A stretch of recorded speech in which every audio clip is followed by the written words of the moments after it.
অন্য সময় থেতো করে দিই, আজকে আর থেতো করে দিলাম না।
লাগবে না মনে হচ্ছে, বাতাসে আগে দিয়েছি কটা, 4টে দিয়েছি, এখন একটা দিলাম। আর একটু ঠাকুরের মিছরি ছিলাম, ওটাও দিয়ে দিলাম। র চাটা কী বলো তো, বেশ 10-15 মিনিট ধরে ভালো করে ফোটাও, তবে এটা খাওয়ার মতো একটা দুর্দান্ত চা হবে। লবঙ্গ আজকে আমি কম দিলাম, কম আছে বলে, নাহলে লবঙ্গ 10টার মতো দিই, আজকে 6টা দিই, 7টা দিয়েছি, 10-12টা দিই। আর আদা দিলাম কিছুটা। এবার এটা ফোটাবো, 4 কাপ চা হবে। দিয়েছি 5 কাপ, বড় কাপের 5 কাপ জল দিয়েছি, এটা ফুটিয়ে কমিয়ে 4 কাপ হয়ে যাবে।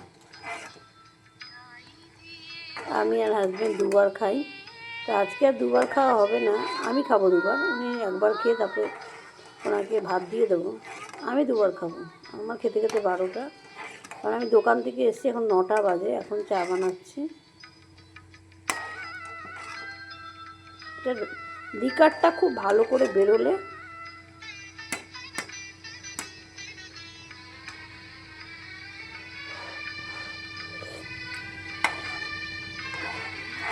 তাহলে না রড চা খাওয়ার মতো হয়, দারুণ লাগছে চাটা খেতে। আর একটু আদা দেবো ভাবছি, আর একটু আদা দিলে ঝাঁজটা ভালো হবে।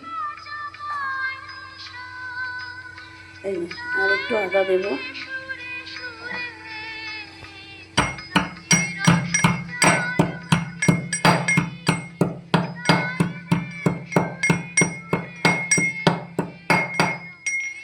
একটু আদা দিলাম।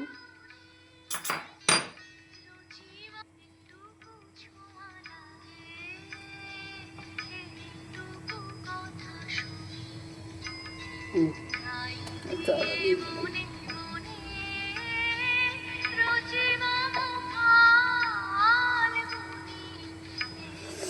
এইবার চাটা একদম জম্পেস হবে, আর একটা বাতাস আর একটা দিয়ে দিচ্ছি।